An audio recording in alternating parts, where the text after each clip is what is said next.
আসসালামু আলাইকুম। তো আজকে ফের নদীর ধারে ফের ভিডিও করছি।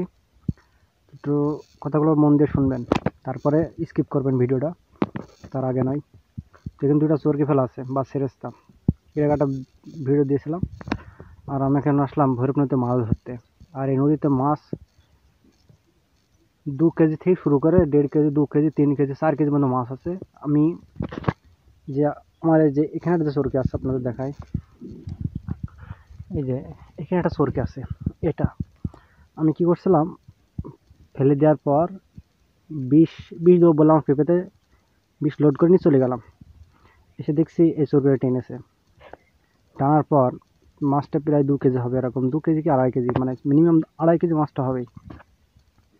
কিন্তু মাছটা কপালে নেই। আসলে সৃষ্টিকর্তা যদি কপালে রাখে তাহলে মাছটা অবশ্যই হতো। এই যে এখানে সেই যে ড্যাঙায় দেখেছেন কাদা মাছ সব পড়ে আছে, এখানে এসে মাছটা ছড়িয়ে গেছে শনি মারতে গিয়ে। আফসোস, আসলে আফসোস করে কোনো কিছু হবে না। এই যে আবার ফের 10 মিনিট আগে ফের ট্রেন এলো, এটা ট্রেন ছিল প্রায় 2 ব্যাও। মানে এই চরকিটা প্রচণ্ড ডাকে, মানে যখন সেরেস্তায় খেলে মানে চরকিতে ডাকে, এটা ডাকছিল। এখানে আমি বসে বসে গল্প করছি, আমার সাথে একজন ছিল, সে মাছ ধরে। সে এসে চরকি সুতো হাত দিয়ে দেখছে যে সুতো মাছ নেই।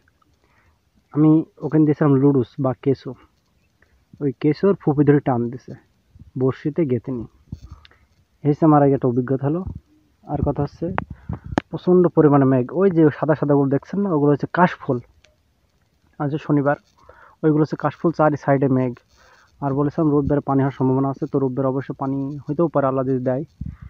আর ওই যে কাশফুলে তো অবশ্যই নিয়ে যেতাম আপনাদের, তো দেখাতে পারলাম না পানি অথই পানি। এই যে নগাড় আছে না, নগাড়া মাথায় ডুবন। তখন দেখা যাক, ফের চরকি ফেলেছি, আল্লাহ যদি দেয় তো এর ভেতরে ফেমাস হবে।